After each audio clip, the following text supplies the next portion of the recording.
Assalamualaikum warahmatullahi wabarakatuh. Halo anak-anak, apa kabar kalian hari ini? Sehat? Alhamdulillah. Semoga kita semua senantiasa dalam keadaan sehat walafiat, apalagi di masa pandemi COVID-19 ini. Jangan lupa selalu terapkan protokol kesehatan ya, agar kita terhindar dari paparan virus COVID-19 ini. Baik, apakah sudah hadir semua? Silakan tuliskan nama dan tugas kalian di kolom komentar ya, agar ibu tahu bahwa kalian sudah mengikuti pembelajaran pada pagi hari ini. Nah, sebelum memulai pembelajaran, alangkah lebih baiknya kita berdoa terlebih dahulu. Berdoa dimulai. Berdoa tak pernah selesai. Nah, anak-anak masih ingat minggu kemarin kita belajar tentang apa? Iya, benar sekali. Kita kemarin sudah mempelajari tentang teks prosedur. Nah, pada pertemuan kali ini kita akan membahas tentang materi baru yang masih berkaitan dengan teks, tapi bukan teks prosedur. Ada yang tahu kita akan belajar apa? Nah, kita akan belajar tentang surat dinas dan surat pribadi. Mungkin dari kalian ada yang bertanya-tanya, apa itu surat dinas, apa itu surat pribadi, dan kalian penasaran, bagaimana sih ciri-cirinya? Nah, kita akan mempelajari pada pertemuan kali ini. Sebelum memulai pembelajaran, perkenankan ibu untuk membacakan KD atau kompetensi yang harus kalian penuhi pada materi kali ini. Yang pertama yaitu Ananda mengetahui konsep dari surat dinas, mengetahui ciri-ciri surat dinas, menjelaskan struktur surat dinas, dan menjelaskan struktur kebahasaan dari surat dinas. Sudah dapat dipahami? Agar lebih bersemangat untuk belajar bahasa Indonesia pada pagi hari ini, kita jargon terlebih dahulu ya anak-anak. Apabila ibu berkata, aku cinta, kalian menjawab bahasa Indonesia. Apabila ibu berkata, aku bangga, kalian menjawab bahasa Indonesia. Dan ketika ibu berkata, bahasa dan sastra Indonesia, kalian menjawab luar biasa. Sudah siap? Mari kita mulai. Aku cinta, bahasa Indonesia. Aku bangga, bahasa Indonesia. Bahasa dan sastra Indonesia luar biasa. Bagaimana? Sudah lebih semangat belajar bahasa Indonesia hari ini? Mari kita mulai materi tentang surat dinas pada pertemuan kali ini. Nah, ini adalah contoh dari surat dinas. Yang bagian atas itu ada logo, nama instansi, ada alamatnya, ada nomor teleponnya. Itu yang dinamakan dengan kop surat. Kemudian di bawahnya itu ada nomor surat, ke bawahnya lagi ada lampiran, terus ada perihal. Perihal ini adalah tujuan dibuatnya surat. Kemudian di sebelah kanan itu ada tanggal dibuatnya surat. Kemudian di bawahnya lagi ada alamat surat atau alamat yang ditujukan dari dibuatnya surat tersebut. Kemudian ke bawah lagi ada salam pembuka. Kemudian ke bawahnya lagi ada paragraf pembuka. Paragraf pembuka ini itu merupakan awalan sebelum disampaikan tujuan dibuatnya surat, karena di bawahnya itu ada inti surat. Nah, di inti surat ini kepentingan atau keperluan dibuatnya surat itu disampaikan.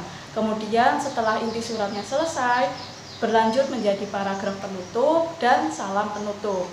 Pada bagian paling bawah, pojok kanan bawah, itu ada nama dan tanda tangan pengirim sebagai bukti bahwa surat itu sah. Jadi dari contoh tadi, adakah yang bisa menyimpulkan apa itu surat dinas atau pengertian dari surat dinas? Benar sekali, surat dinas adalah surat yang ditulis dari instansi tertentu yang bersifat formal dan kepentingannya itu berupa kepentingan dinas, bukan kepentingan pribadi. Dapat dipahami?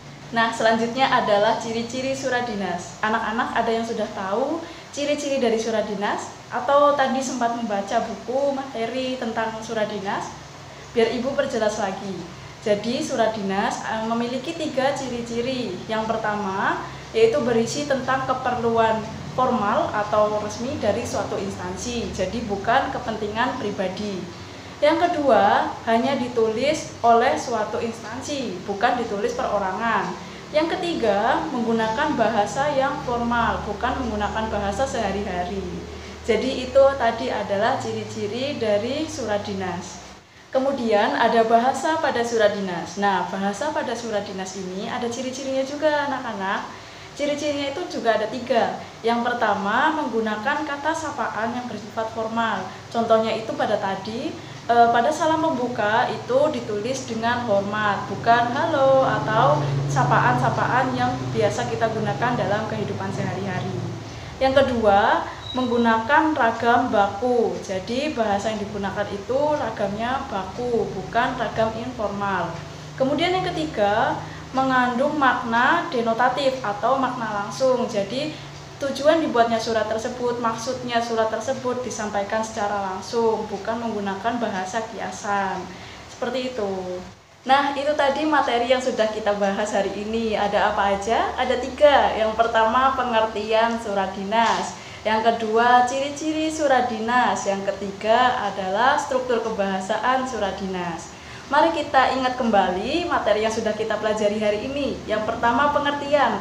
Pengertian surat dinas, ada yang masih ingat? Benar sekali, pengertian surat dinas adalah surat yang ditulis oleh suatu instansi dan ditujukan untuk kepentingan instansi tersebut, bukan kepentingan pribadi. Kemudian yang kedua, ada ciri-ciri. Ada berapa ciri-ciri surat dinas? Betul, ada 3 ciri-ciri surat dinas. Yang pertama, berisi keperluan dinas. Yang kedua, ditulis oleh sebuah instansi. Yang ketiga, menggunakan bahasa yang baku dan resmi. Selanjutnya yang ketiga apa? Benar, struktur kebahasaan. Struktur kebahasaan ini juga ada 3. Ada yang ingat? Benar sekali. Yang pertama yaitu menggunakan sapaan yang formal. Kedua, ragam bahasanya ragam bahasa baku. Dan yang ketiga, maknanya yaitu makna denotatif, bukan makna konotatif. Nah, itu tadi anak-anak materi yang sudah kita pelajari. Agar kalian lebih paham tentang materi surat dinas, silahkan kerjakan buku paket halaman 64 yang di situ ada contoh dan kalian diminta untuk menganalisis ya. Silakan dikerjakan dan dikumpulkan minggu depan. Dan jangan lupa pelajari tentang materi surat pribadi karena minggu depan kita akan mempelajari tentang materi tersebut. Apabila ada yang masih bingung atau perlu ditanyakan, silakan tuliskan pertanyaan kalian di kolom komentar, nanti akan Ibu tanggapi.